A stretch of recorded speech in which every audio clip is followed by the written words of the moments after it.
All right, so today our focus is going to be obviously Hitler on the march, okay, but also more detail here with Austria, the Sudetenland, and more appeasement, okay, as we get into this, okay. So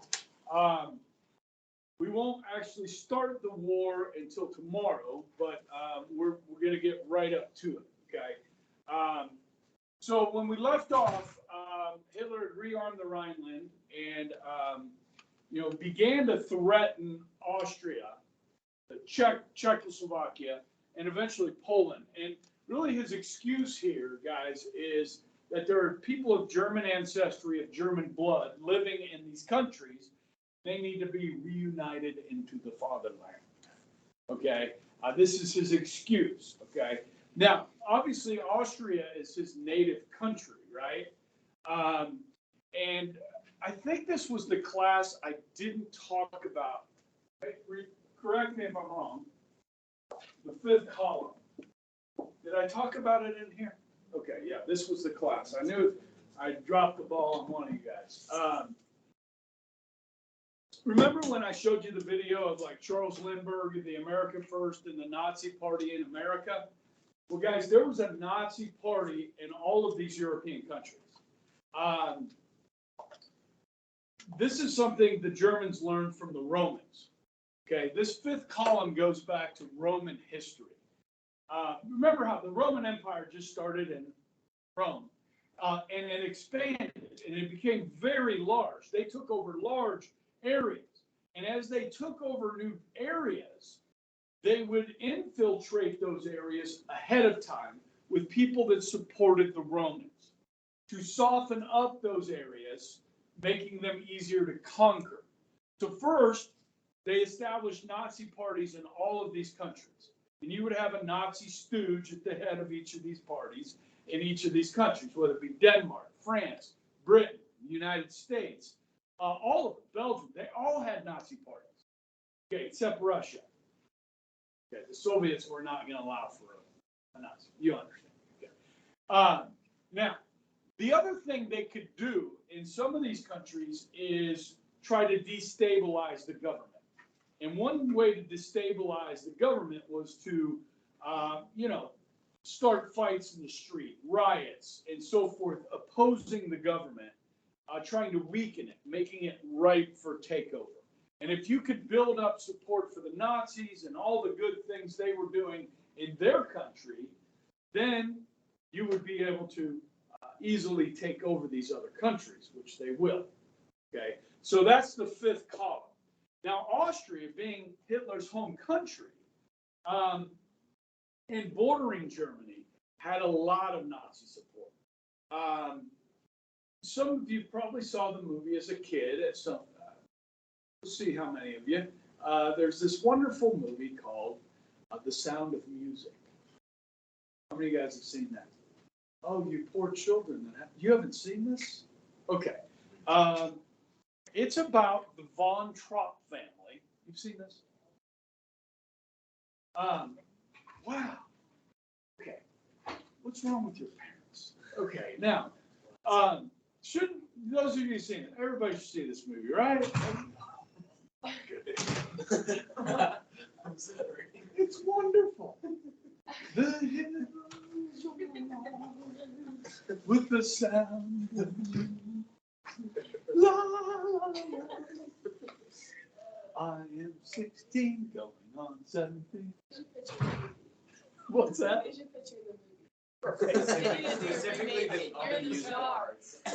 Okay, so the Von Trapp family is, the dad is, he's like an admiral in the Navy, okay, in Austria. And then they have this nanny that takes all these kids, there's like 8 or 10 of them, and they sing.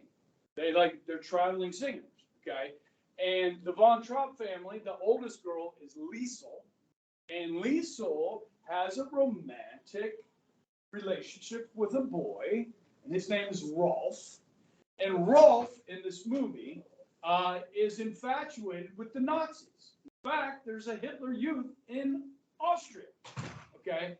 Now, the dad's not too keen on this young man being brainwashed by these fascists, okay? But you see this in the movie, okay? And the Austrians really didn't have the military might to stand up to Hitler and this modern army, okay? And they knew that. And so as Hitler amassed his troops, did all the propaganda, the fifth column stuff at the border with Austria, there was little they could do. But stand by and watch as the Nazis marched in and annexed their country, basically enveloping, bringing Austria into Germany.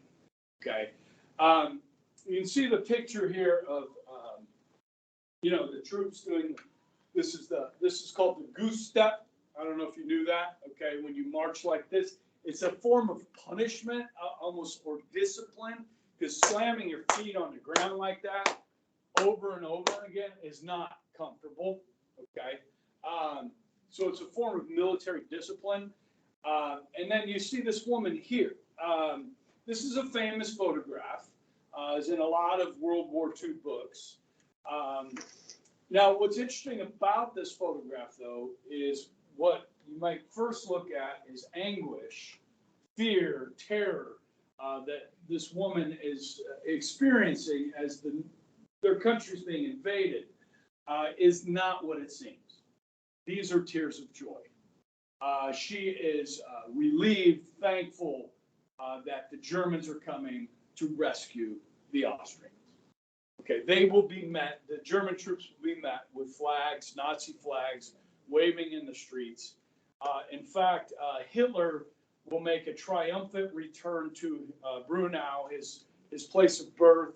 They'll have a huge celebration packed with hundreds of thousands of people. So Austria is annexed. Hitler does not have to fire a shot here. Okay. So our next look will be at Czechoslovakia, and more specifically, the Sudetenland. Okay. For those of you that are geographically challenged, let me draw a crude map on the board again to remind you of this area. Okay, this is Germany, capital, Berlin. Okay, and this is Czechoslovakia, right here. Okay, this region, Czechoslovakia, you might remember from a previous map, along the border with Germany, is here. Okay, now do you remember what separated the Sudetenland from Germany? The mountain range, the Alps. Okay, so you have mountains in here that are a natural defensive barrier for the Czechs. And so as Hitler begins to threaten Czechoslovakia, the Czechs, they actually have a military. They're willing to fight. They want to fight. They want to protect the sovereignty of their nation, but they feel like they're going to need some help in this. Okay, so being that they're the only true democratic country in Central Europe, east of the Rhine, maybe the British or the French would help. Right? Let's stick together as democracies. And maybe even the Russians. I don't know if you remember talking about this, guys, but you should remember this. Okay? You should remember this. Russia only has one warm water port, and that's through the Black Sea. So anytime anything happens in southeastern Europe, it raises the ire of the Russians. Okay? Now, Czechoslovakia is kind of on the doorstep of that. And so you think, okay, the Russians have been helping in the Spanish Civil War against the fascists. Maybe the Russians will step in and help Czechoslovakia. They won't. Okay? And either will the British or the French. Now, the British and the French are going to help, just not in the way the Czechs were hoping.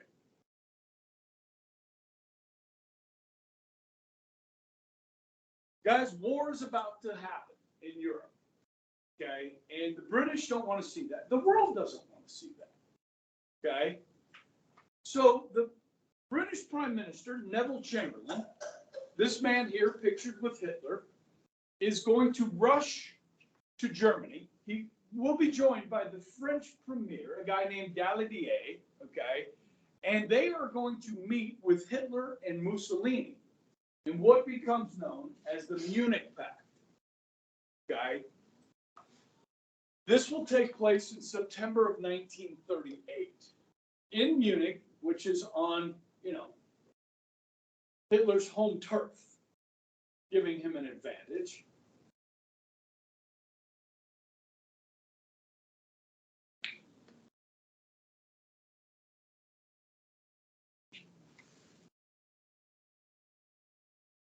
And their goal is to stop, Chamberlain's goal is to stop war from breaking out.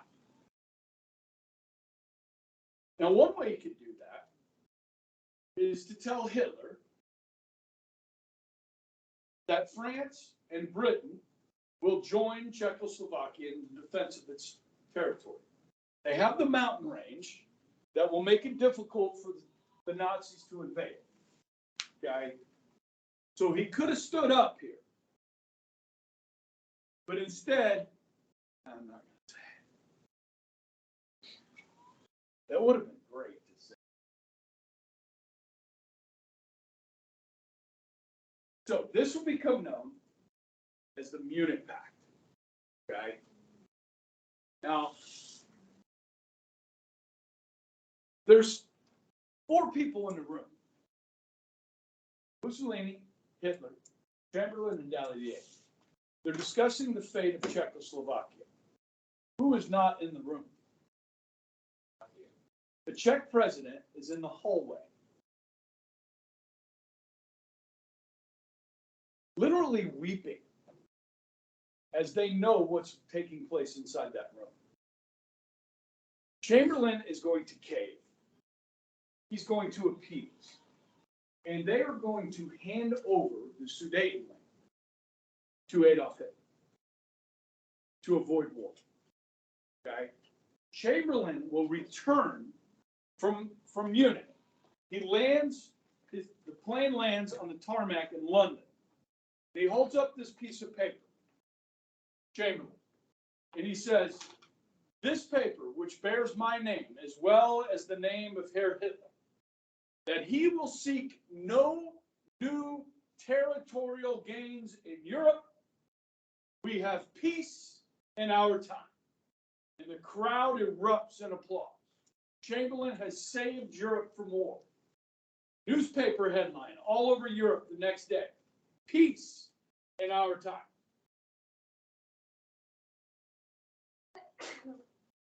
Yeah. Now, with the Alps gone, how long will it take for Hitler to move his armies into the Sudetenland and take the rest of Czechoslovakia? 6 months.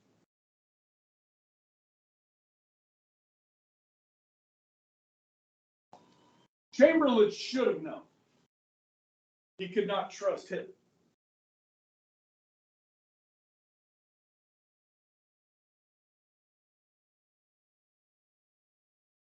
This is probably the single best example of appeasement leading up to World War II. Okay? If you were to be writing about that on a test or something.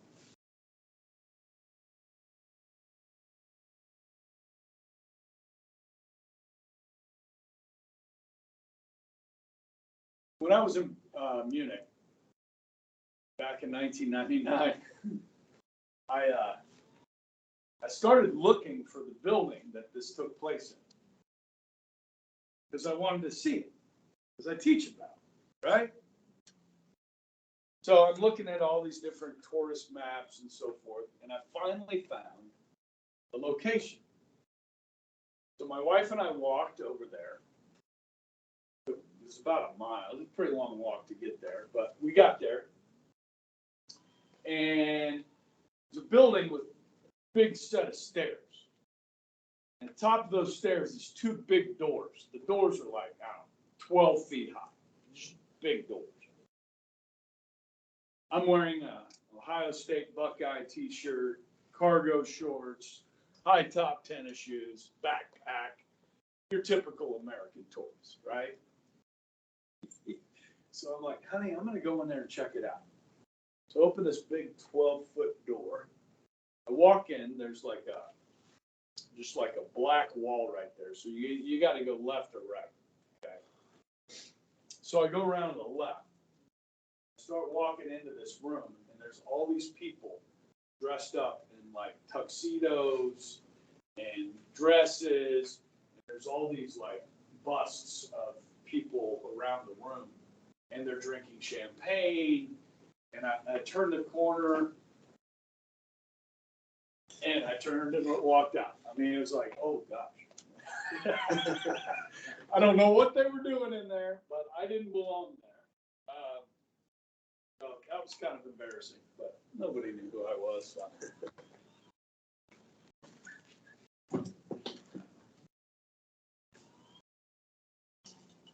don't know if that's a very good story to share or not, but okay. So 6 months later, by March, Hitler had his troops into Sudetenland. Now, one thing that gets left out of a lot of this is when the Germans were able to take the Sudetenland for free, inside this region, something called the Skoda Works. This is the second largest munitions factory in Europe. Is in the Sudetenland. The largest munitions factory in Europe was in Germany. Now Hitler's going to get his hands on this industry, okay, which is going to boost his power.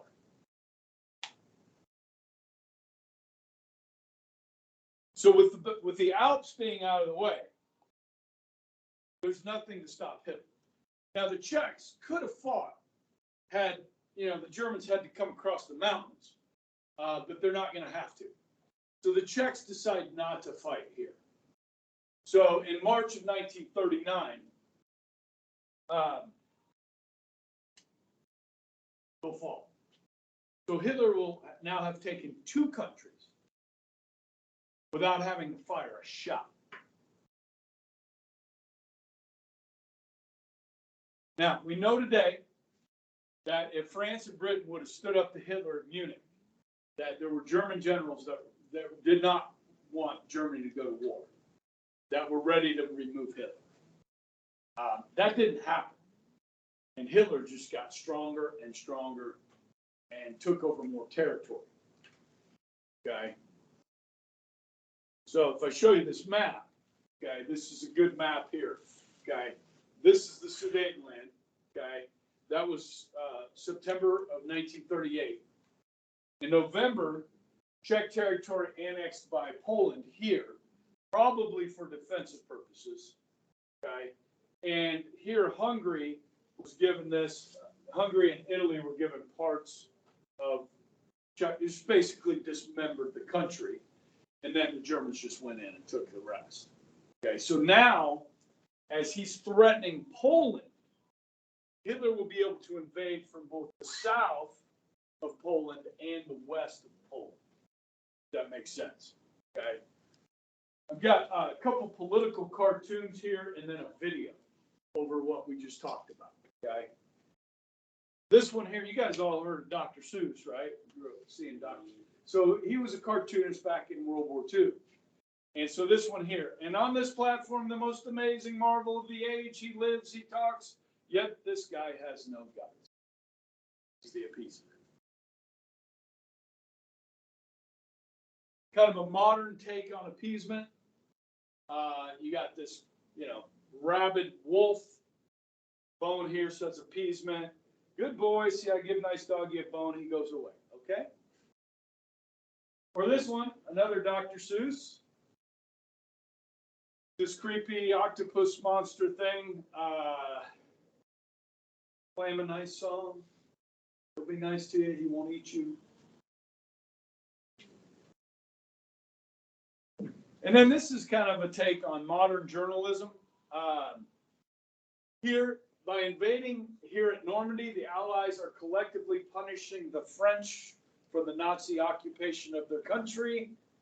Okay, and then obviously everybody has kind of a different opinion on the atomic bombs, but in 1945, when we dropped the bombs, this was not the reaction of our media. Okay, U.S. overreacts, nukes Japan, but that's what you see today if we did that. Okay, I don't know. We'll see. Hopefully we don't see it, but yeah. Okay, all right. Got a video here. I think did don't shoot. I must have closed it. Give me a sec, real quick. Where's that video? Oh, it's right here.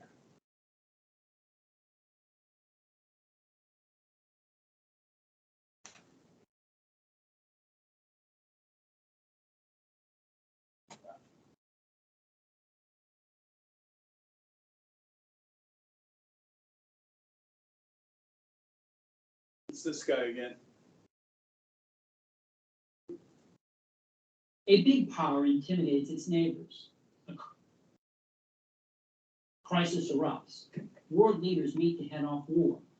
A deal is struck and peace is proclaimed.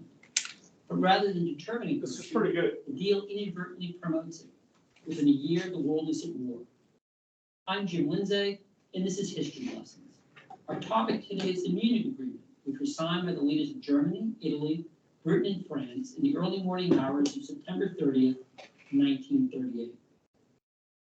The backdrop to the Munich Agreement is Adolf Hitler's rise to power in Germany's remilitarization. Hitler was elected Chancellor of Germany in 1933. A year later, he made himself a dictator, or Führer, and ushered in the Third Reich. Hitler moved aggressively to jumpstart a foundering German economy and to jettison the constraints that had been imposed on the German military after World War I. European leaders nervously looked the other way as he ran roughshod over the security provisions of the Treaty of Versailles and reasserted German power in Central Europe.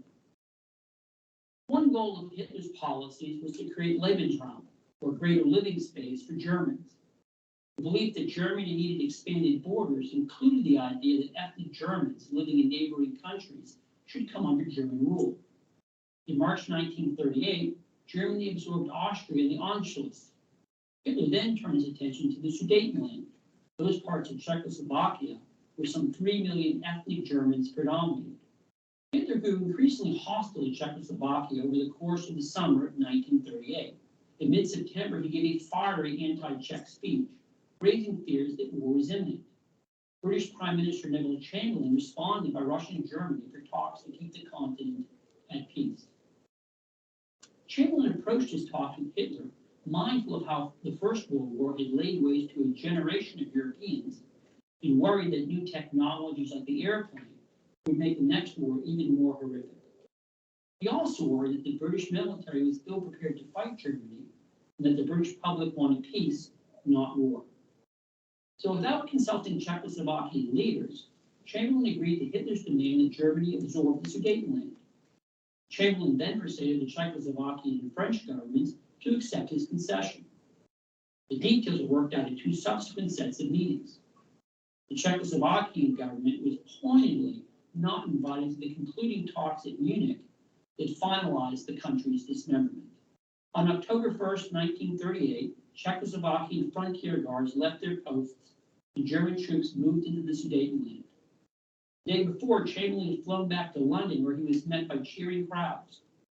He waved a memo Hitler had signed pledging Germany's peaceful intentions and told the crowd that he had brought peace for our time. This morning, I had another talk with the German Chancellor, Hon Hitler.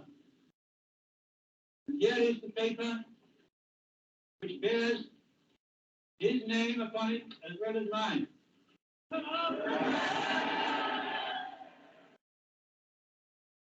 Some of you perhaps have already heard what it contains. I would just like to read it to you. We regard the agreement signed last night the Anglo-German naval agreement as symbolic of the desire of our two peoples never to go to war with one another again. Not all of Chamberlain's fellow Britons believed that he had saved the day. Winston Churchill's response to what Chamberlain had wrought at Munich was withering. You were given the choice between war and dishonor. You chose dishonor, and you will have war. As we all know, Churchill was right. 11 months after the Munich Agreement was signed to cheers, German troops invaded Poland. The Second World War had begun. The terms Munich and appeasement entered the diplomatic hall of shame. What is the lesson of the Munich Agreement? Just this: appeasing an adversary's demands may diffuse a crisis, but it can also increase the chances of war by emboldening that adversary to demand more. Chamberlain thought that if Germany gained the Sudetenland, that Hitler would finally be satisfied with the status quo in Europe. But Hitler instead viewed Munich as confirming his belief that Britain and France both lacked the will to stop German expansion. It is worth remembering the Munich Agreement as we survey potential threats around the globe today. China is a growing military power that is challenging the territorial claims of its neighbors in Northeast and Southeast Asia. Iran seeks to become a nuclear power, a development that could upend the geopolitical order in the Middle East. In these and other instances, the United States must weigh the risk that diplomacy and compromise will signal weakness and invite war, against the risk that standing firm will poison relations and trigger conflicts that could have been avoided. Unfortunately, which of these risks is greater is usually far clearer when looking backward in history than when looking forward into the future. Okay, so that being said, I mean, this guy brings up really good points. I like the comment by Churchill, and Churchill was the loudest voice in Britain. And as we talk about British politics today, they have settled on a new prime minister. We talked about that, how the new British prime minister, Truss, she resigned after 44 days. I don't know if we okay. So in England and Britain, they have a parliamentary system like Germany did, like France does, unlike ours. So right now, the Conservative Party in Parliament, Britain, has the most seats. So they get to choose somebody to be the prime minister, okay? So they chose this Liz Truss, and she had all these plans she wanted to do, cut taxes and stuff like this, and then she tried to do it, and she met all kinds of pushback from her own party, and so the Conservative Party in Britain is deeply divided right now. And so they just found a guy that they're going to have prime minister. Here, I'll pull him up so you can see.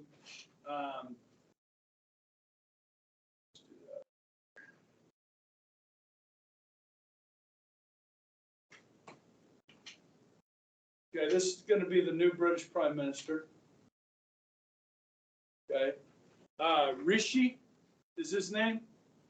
Okay, I guess he's super rich. Okay, like he's richer than the first leader of color, wealthier than the royals. Okay, it's kind of like a take on Richie Rich. It's an old cartoon. But this is your new British prime minister. He's a conservative. Now, Churchill, let's talk about him a little bit. Okay, Churchill, if you go into the British Parliament, on the left sits the Liberal Party, which could be Labour, the Labour Party, the Liberal Party, different groups within that. On the right, you have the Tories, the Conservatives over here, okay? So Churchill, when he got involved in politics, he started on the left, okay? But the people on the left didn't really like him. Your powerful people get to sit at the front, your people that are not powerful sit in the back, and the ones you really don't care about are the backbenchers. You sit them in the very back. Churchill was a backbencher with the Liberal Party. But as early as 1933, he was screaming about Adolf Hitler from the back of the parliament.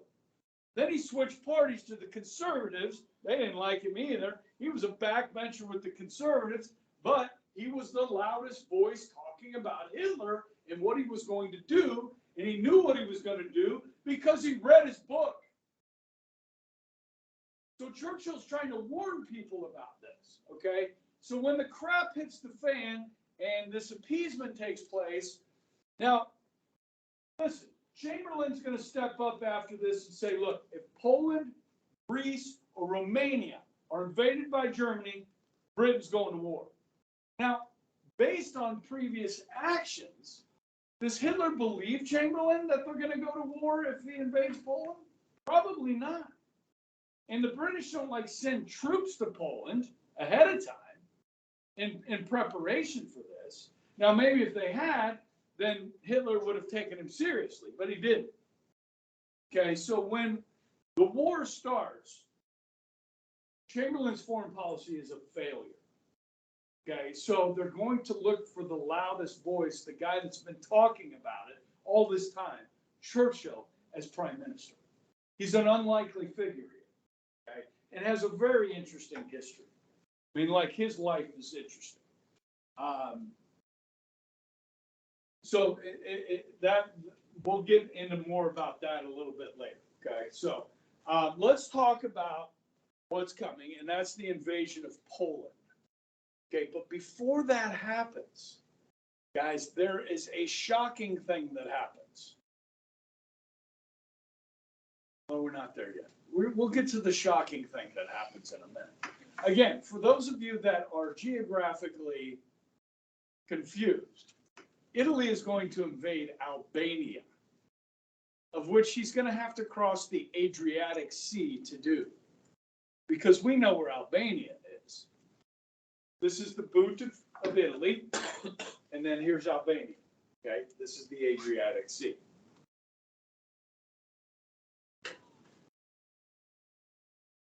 So that happens on April 7th, 1939. Okay, so March of 39, Hitler took the rest of Czechoslovakia. Guys, things are like heating up here. So Roosevelt, our president, he sees this going on. He's like, oh man, we need to do something about this. I'm going to send Hitler a letter.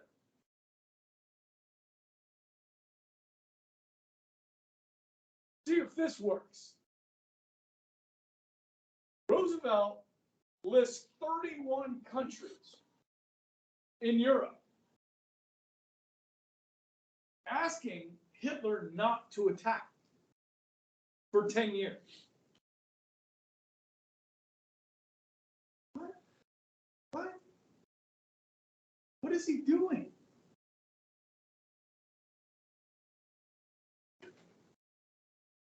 As if this is going to have some type of impact.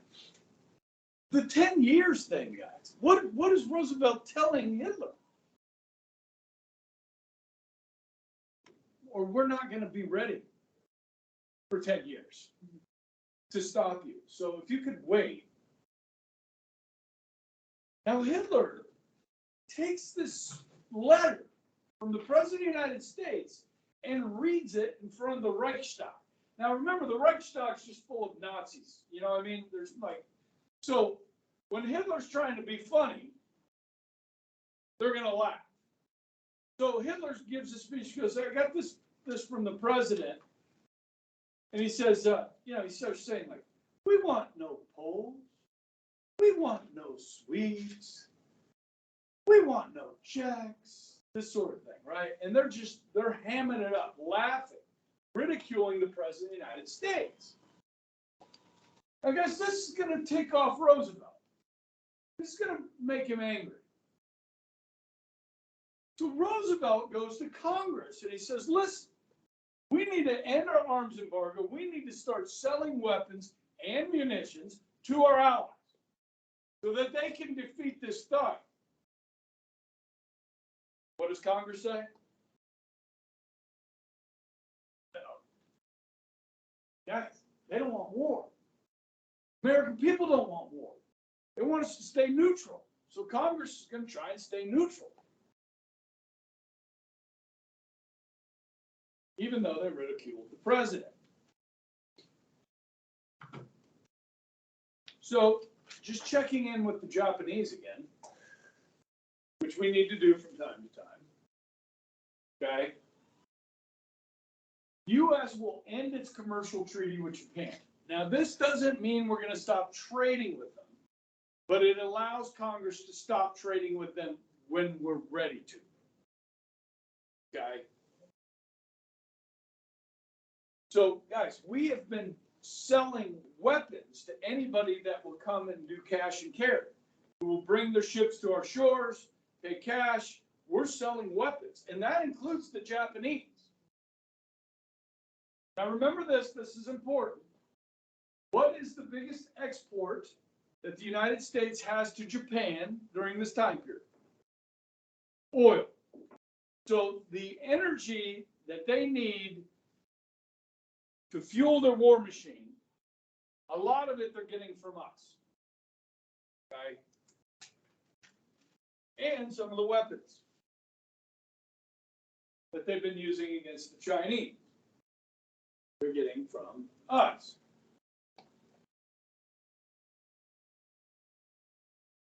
Then the world is shocked by news.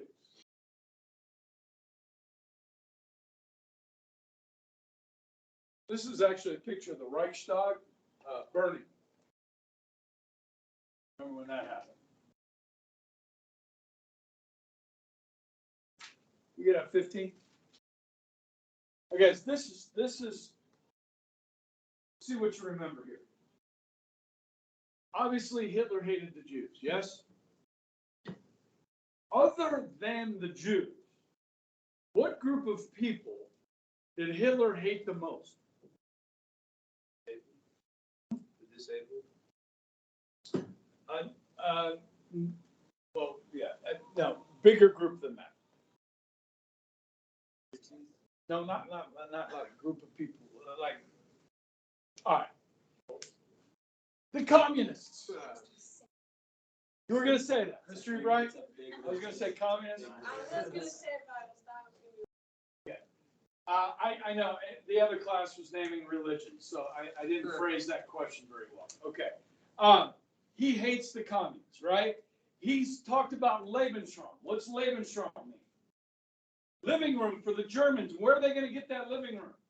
From Russia. So he's been talking about the communists and the Russians all this time and hammering them. Then all of a sudden, it's announced to the world that Stalin and Hitler have agreed to a non-aggression pact. And this is confusing for the German people. Okay? A non-aggression pact between Germany and Russia.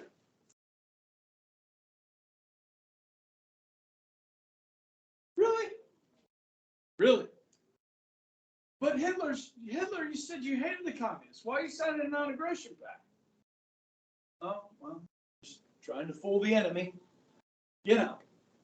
Oh, by the way, guys, every single country that Hitler invades, he signs a non-aggression pact with beforehand.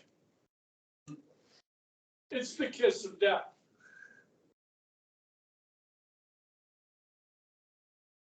Now, in this room, now Hitler doesn't come to this meeting, but Stalin does. Here's Uncle Joe. Okay. This is General Ribbentrop. Okay. And then this is the Soviet Foreign Minister Molotov. So this is called the Non-Aggression Pact, but more specifically, the Molotov-Ribbentrop Pact. Okay. Or the Ribbentrop-Molotov Pact. And what the world is told about this pact is simply a non-aggression pact. But the secret part of the pact had to do with that poor country that lied between the Soviet Union and Germany. And what poor country is that? Poland. Those of you that are geographically challenged,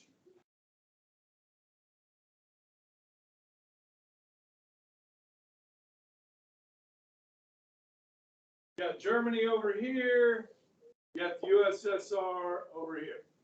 Okay. Now, this map shows the Ribbentrop-Molotov line, but that line will actually look more like this. Okay. So as we get into this tomorrow,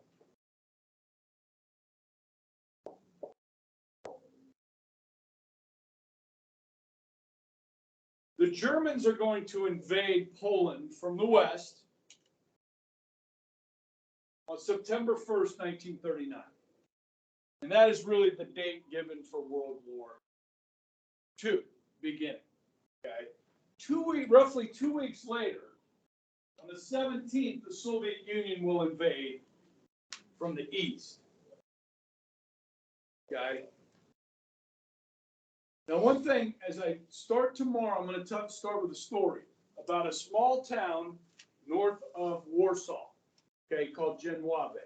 And what you need to know is that 90% of the Polish defenses were on the eastern front. Only 10% of the Polish forces' defenses were on the eastern front. So the Germans will meet some resistance going in, even though, as we'll talk about tomorrow as well, they have Blitzkrieg, which some of you are familiar with Blitzkrieg, yes? So the Soviets will actually advance more quickly than the Nazis will, okay? And I'm going to talk about this town that's on the German side that the Russians will reach first by mistake. Okay? And it's a sad tale, but one that needs to be told. Okay? Good? All right, guys, have a good one. So it's not only raining,